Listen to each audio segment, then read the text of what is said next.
এয়ারলাইন্সকে grow করা ছাড়া, এভিয়েশনকে grow করা ছাড়া এই দেশ কখনই গ্রো করবে না। এইটা সবার আগে প্রায়োরিটি দিতে হবে। কেন দিতে হবে? ঢাকা থেকে যদি আপনি একটা কার্গো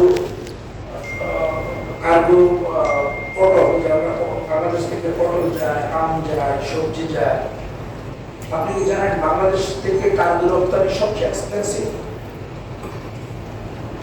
সবচেয়ে এক্সপেন্সিভ। একটা সবজি রপ্তানি করবেন, আমাকে আপনি তো টাকা দিবেনই, তার আগে আপনাকে 15 আর 10, 25 সেন্ট দিয়ে দিতে হবে দুই পক্ষকে। দুই অথরিটি 25 সেন্ট নিয়ে যাবে। ভাই 1 কেজি পটল রপ্তানি করবেন, 25 সেন্ট যদি দুই অথরিটি নিয়ে নেয়, আর আমি এয়ারলাইন যদি নিয়ে নিই, এরপরে এই পটল দরকার আছে ভাই? যেখানে ব্যাংকক নেয় 5 সেন্ট, দিল্লি নেয় 5 সেন্ট, দিল্লি থেকে যদি একটা সবজি রপ্তানি করে মাত্র অথরিটি নেয় 5 সেন্ট, আমাদের এখানে নেয় হচ্ছে 25 সেন্ট। সো এভিয়েশন এইটা সেন্টার, এভিয়েশন সেন্টার। আপনি এক্সপোর্ট করবেন, ইম্পোর্ট করবেন, এটা আসল জায়গা। সো এটাকে আসলে আপনাদেরকে লেখালেখি করতে পারে। এখন তো পৃথিবী ওপেন, চ্যাটজিপিটিতে ওই ক্লাউডে দিলে অভাব নাই, সব এসে বলে ইউএস বাংলা কি করবো সেটাও দিয়ে দিচ্ছে। ইউএস বাংলা কি করতেছে আমিও জানি না। সেদিনে সাংবাদিক গেছে মুসলাম ভাইদের পত্রিকা থেকে, উনি বলতেছে আমাকে, ভাই আমি আপনার সম্পর্কে স্টাডি করে আসলাম, চ্যাটজিপিটি বলতেছে যে উনি কি বলতেছিল, উনি একটু ক্যামেরার বাইরে থাকতে পছন্দ করে আর মানে মানুষের ফেস নিতে চায়। চ্যাটজিপিটি বলে দিচ্ছে আমার সম্পর্কে। আমি দেখলাম ঘটনা সত্য। সো সত্য ঘটনা। সো চ্যাটজিপিটিতে গেলে তো আপনারা পাবেন। সো আপনার একটু প্লিজ লেখালেখি করেন বাংলাদেশের এই বিষয়। এটা দরকার। এটা একটা বিশাল জায়গা। আমরা যে ফুটওয়্যার নিয়ে চিন্তা করি 10,000 কোটি টাকার মার্কেট, আমরা মোবাইল নিয়ে চিন্তা করি 15,000 কোটি টাকার মার্কেট, 80,000 90,000 কোটি টাকার মার্কেট, শুধু প্যাসেঞ্জার কারো না। আর বাংলাদেশ এয়ারফেয়ার বেশি, এটার কারণটা কি? দেখেন আমি যখন মালয়েশিয়া যাই তখন আমি তো ওখানে প্যাসেঞ্জার এয়ারক্রাফট হ্যান্ডলিং আমি করতে পারি না। ওখানে মালয়েশিয়ান এয়ারলাইন্স আছে, ক্রস আছে, আরো 3টা কোম্পানি আছে।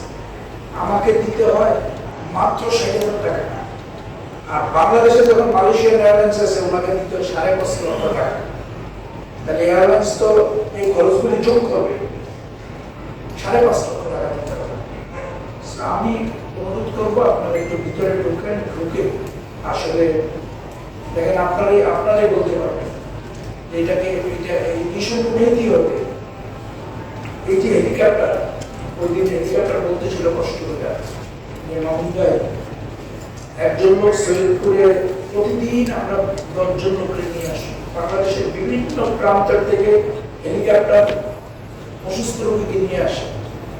যে আমাদের হেলিকপ্টার আবার এই যে আমরা অসুস্থ রোগী নিয়ে আসি, এটার উপরে 15% ব্যাট, আবার আমি এয়ারক্রাফটটা যে কিনে আনবো এটার উপরে আবার কাস্টমার ডিউটি। সো হেলিকপ্টার আমরা সার্ভাইভ করতে পারবে না, অনেকে বন্ধ হয়ে গেছে, অনেক হেলিকপ্টার অপারেটর বন্ধ হয়ে গেছে। আল্লাহ না করুক কক্সবাজারে একটা ফ্লাইট আছে, আপনারা যেতে পারবো।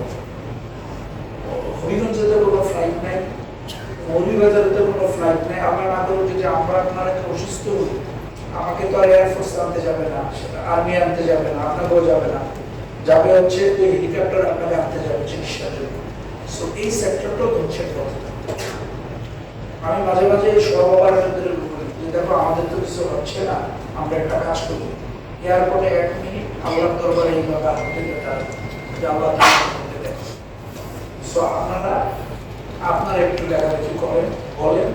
আর দেখেন বাংলাদেশের এই বিষয়টা আপনার, ইউএস বাংলা আপনার, বিমান আপনার, এয়ারস্টা আপনার, নভোএয়ার আপনার। এইটা বিদেশিরা তো খুব আনন্দ পায়।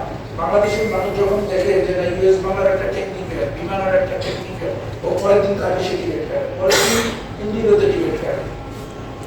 কারণ ইন্ডিগো টেকনিক্যাল নিউজ আসে না। আর আমরা কি করি, আমরা নিজেরাই সংবাদটা দিয়ে দিই, এই মুহূর্তে ইউএস বাংলা এটা হয়েছে, এই মুহূর্তে বিমান এটা হয়েছে, এই মুহূর্তে এয়ারস্টা এটা হয়েছে, এই মুহূর্তে নভোএয়ার এটা হয়েছে। টেকনিক্যাল পার্ট এন্ড পার্সেল এটা হবেই। আপনাদের কাছে আসে আপনারা দেশীয় এয়ারলাইন্সগুলিকে প্রমোট করেন একটু প্লিজ, দেখবেন আমরা সাহস পাবো, আমরা সাহস পাবো আরো বড় হওয়ার জন্য। Thank you.